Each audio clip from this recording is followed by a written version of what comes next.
আসসালামু আলাইকুম। আমি প্রফেসর রাশিদুল হাসান। আজকে আরেকটি রোগ নিয়ে আলোচনা করব। এই রোগটার নাম হচ্ছে ডার্মাটোহেলিওসিস অথবা ফটো এজিং। এটার একটা মেডিকেল টার্ম। আমি আপনাকে যেটা বাংলা ভাষায় বললে যেটা বোঝা যাবে, সূর্যের আলোজনিত কারণে ত্বকের বুড়িয়ে যাওয়া অথবা বিভিন্ন ধরনের সমস্যা ফেস করা। আমাদের এই বর্তমান আরবান লাইফস্টাইলে আমরা অনেক সময় দেখা যায় ছেলেদের তো অনেক সময় ঘরের বাইরে থাকতে হয়, এমনকি মেয়েদেরও কিন্তু অনেক বিভিন্ন পারপাজে ঘরের বাইরে থাকতে হয়। ঘরের বাইরে থাকার মধ্যে আমরা সবাই বিভিন্ন গবেষণায় দেখে থাকি যে আসলে পৃথিবীর অন্যতম একটা দূষিত শহর হচ্ছে ঢাকা। অনেক সময় দেখা যায় ওখানে টপ মোস্ট দূষিত শহর বা অনেক সময় সেকেন্ড থার্ড পজিশনে থাকে। তো এই দূষিত শহরের আবহাওয়া, রোদ, ধুলা, বালি, বাতাস সব কিছুই দেখা যায় অনেক বেশি পলিউটেড। তো এসব কারণে দেখা যায় যে আমাদের সূর্যের আলো এবং অন্যান্য আদার্স ইফেক্টের কারণে আমাদের ত্বকের উপর প্রভাব পড়ে। এক্ষেত্রে একটি গুরুত্বপূর্ণ কথা হচ্ছে সূর্যের আলোর কারণে যে ডার্মাটোহেলিওসিস বা ফটো এজিং হয়, এটা আসলে একদিনের ব্যাপার না। এটা একটা ক্রনিক এক্সপোজার বা দীর্ঘমেয়াদী আস্তে আস্তে যদি পড়তে থাকে, একদিন, 2 দিন, 1 মিনিট, 2 মিনিট করে এরকম ঘন্টা, মাস, বছর করে এরকম দীর্ঘ সময়ের কারণে দেখা যায় ত্বকের চামড়ার উপর এক ধরনের সূর্যের আলোর প্রভাব পড়ে থাকে। আচ্ছা, সূর্যের আলোর মধ্যে আমরা কমন যে কথাটা বলে থাকি, আমরা অনেকেই সবাই জানি যে আল্ট্রাভায়োলেট এ এবং আল্ট্রাভায়োলেট বি দেখা যায় আমাদের পৃথিবীতে খুব বেশি পরিমাণে এসে থাকে।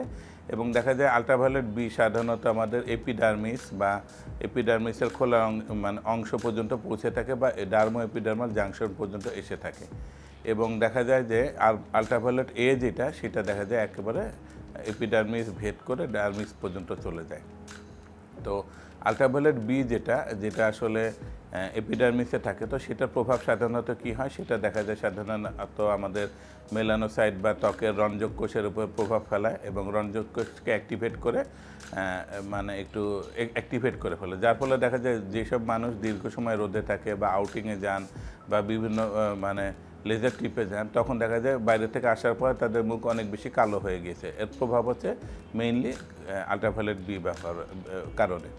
এবং দেখা যায় দীর্ঘমেয়াদী রোদে থাকার কারণে কি হয়, আল্ট্রাভায়োলেট এ যখন ত্বকের উপর স্তর থেকে ভিতর স্তরে প্রবেশ করে, তো আমাদের ডার্মিসে বিভিন্ন ধরনের ব্লাড ভেসেল বা রক্তনালী থাকে।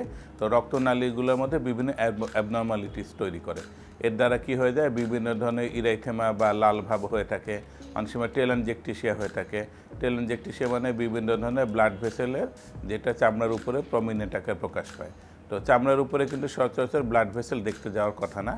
তো এটা আমাদের এই চামড়ার অ্যাবনর্মালিটি বা ফটো এজিংয়ের কারণে হয়। তো এই ধরনের টেলেনজেকটিসিয়া সাধারণত কোথায় পাওয়া যায়, সাধারণত দেখা যায় নাকের চারিপাশে থাকে, ফোরহেড বা কপালে থাকে, অনেক সময় চিকেও থাকে। এছাড়া যখন এই আল্ট্রাভায়োলেট এটা আমাদের ডার্মিসে প্রবেশ করে, তখন ডার্মিসের মধ্যে বিভিন্ন কোলাজেন এবং ইলাস্টিন এবং বিভিন্ন ধরনের ম্যাট্রিক্স থাকে। তো কোলাজেন এবং ইলাস্টিনকে এটা ডিগ্রেডেশন করে ফেলে, ভেঙে ফেলে এবং এটাকে বিভিন্ন ডিসঅর্গানাইজড করে ফেলে, যার ফলে দেখা যায় আমাদের স্কিনের চামড়াটা অনেক পাতলা হয়ে যায় এবং এই স্কিনের চামড়ার মধ্যে বিভিন্ন ধরনের অ্যাবনর্মালিটি দেখা যায়। অনেক সময় এই সূর্যের আলোর প্রভাবে দেখা যায় বিভিন্ন সেল, যেমন আমাদের কেরাটিনোসাইট থাকে, সেটার প্রোডাকশন অনেক বেড়ে যায় এবং মুখের মধ্যে বিভিন্ন উঁচু উঁচু গর্ত, বিভিন্ন টাইপের বিনাইন এবং টিউমার দেখা যায়, যে টিউমারগুলো অনেক সময় ক্ষতিকর না হলেও এটা কসমেটিক একটা ভালো ধরনের প্রবলেম তৈরি করে। তাহলে আমরা আসলে এই সূর্যের আলোর প্রভাবের কারণে আমাদের চামড়া পাতলা হয়ে যাচ্ছে, আমাদের ব্লাড ভেসেলগুলো প্রমিনেন্ট হয়ে যাচ্ছে, আমাদের মুখ কালো হয়ে যাচ্ছে এবং একই সঙ্গে বিভিন্ন ধরনের রিঙ্কেল পড়ে যাচ্ছে।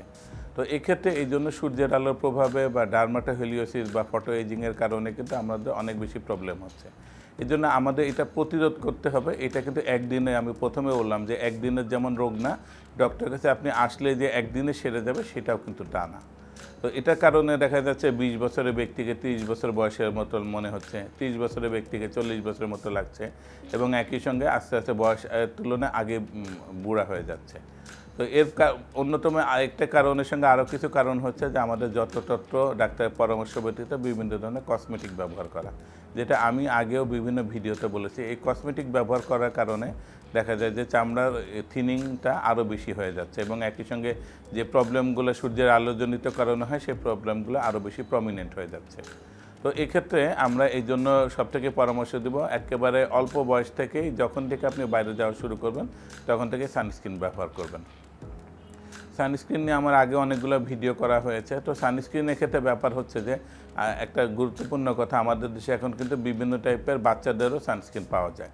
তো বাচ্চাদের ক্ষেত্রে কিড সানস্ক্রিন এবং বড়দের ক্ষেত্রে অ্যাডাল্ট সানস্ক্রিন সব কিছুই কিন্তু ব্যবহার করতে হবে, কেননা এটা কিন্তু গ্র্যাজুয়ালি আস্তে আস্তে বাড়তে থাকে।